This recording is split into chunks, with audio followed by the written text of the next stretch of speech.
try, I've just broke the tracks so I can start to paint them. It's quite nice. They give you a little track pin pusher with it, so that's useful. Keep it in the tank. So yeah, and I did some other bits and bobs. Like I say, I put the tools on. I've changed some other little bits and I've detailed the light a bit more. So I should have put it down, but well, like I say, hopefully someone might watch this. But the one where I did all the detail on this, it just doesn't. They don't perform. So I think I'm just going to do unboxings. That's what people want. Unboxings. I'm going to unbox things.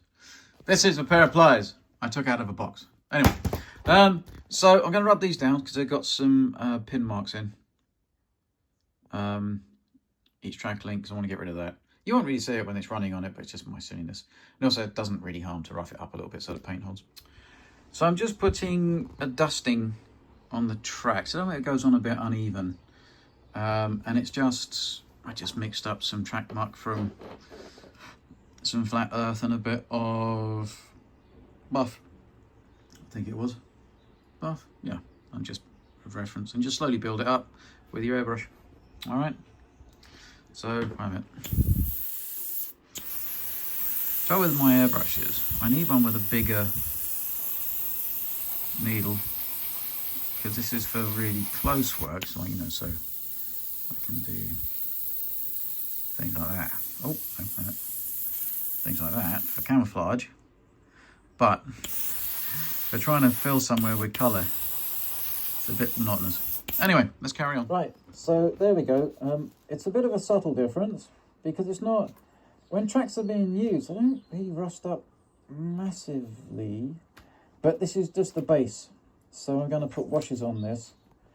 Come on, focus. I'm going to put washes on this to bring it down, bring out some of the crevices, and then put more of the same colour as the terrain that the tank would have been on, which would be desert, wouldn't it? So it'd be slightly lighter over the top, but this is just the base. I could have made the paint a little bit thicker, actually. I haven't done any spray painting for a bit, and I didn't want to clog up the airbrush. There's that. All right. Look, you are my son. I'm joking. So do you see the difference with the coloration? These ones I'm going to do a better job on because the sinkholes, they need to be filled properly and everything else. You can still see there's this. To get rid of those, I'd need to have filled every one of them. And it's going to be a run-on, you're not going to see it. To be honest, I couldn't be asked.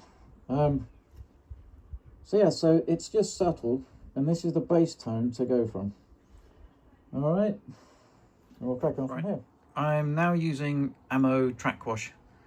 I'm going to pop it on here, and then I'm going to wipe off any excess that I want to take off. And I just want really the dark track wash to go into all the nooks and crannies, but not the actual coloration. Let me just do that, and I'll show you what I mean when I wipe it off. And if you can see the subtle difference, and then when it dries, it will be a lot less red. And I've got depth though in the bits of the tracks that I want. And then what I do is I'm just going to put basically the colour of the ground on top of it, and then some, because these are plastic, I'll dry brush some metal on them. That's all. So I'll do it with the other track. I'll show you the finished article when the tank's properly painted. Okay. All right, there we go. So you just wipe it off. And then what I got is I got Dust Effects by AK. And then when it's still wet, just dabbed it on. It's a bit hard to see because it's a bit glossy still, but when it's dried, it'll make much more sense. But there's another video of mine which deals with painting tracks. But always remember with weathering, it's got to be random. Let those dry out. I'm going to just put them back on the tank so you can have a look. So I'm just showing you how I do this. So you just get the dust and you literally dab it on to the track randomly because it doesn't want to be. Always remember that weathering is always, it's got to be random. Just random. The more random, the more chance it looks real. If you do it so it all looks nice and the same, well, that's not, you know, go and have a look at your car outside.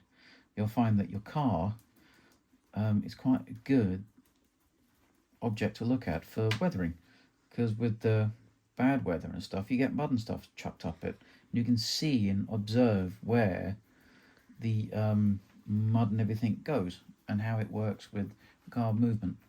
So if you can see, I'm just doing that, and I might redo that one a little bit so it's not quite as random as I want. Okay, and weather these tracks up. Careful putting too much paint in them because they do get a bit sticky. It gets in the guide pins. So I'm just using dust, aka dust, and I'm just dabbing over it. So the upper one I've not done yet, the bottom one I have, just for different little bits of texture inside the track. All right, and then we'll do it properly when we've done the whole tank. And yeah, so if you've liked this silly little expo on how to do track links, then like and subscribe, and I'd really appreciate it. There's the other thing. And then we'll get on to painting that soon. Alrighty. So have a nice week and happy Christmas.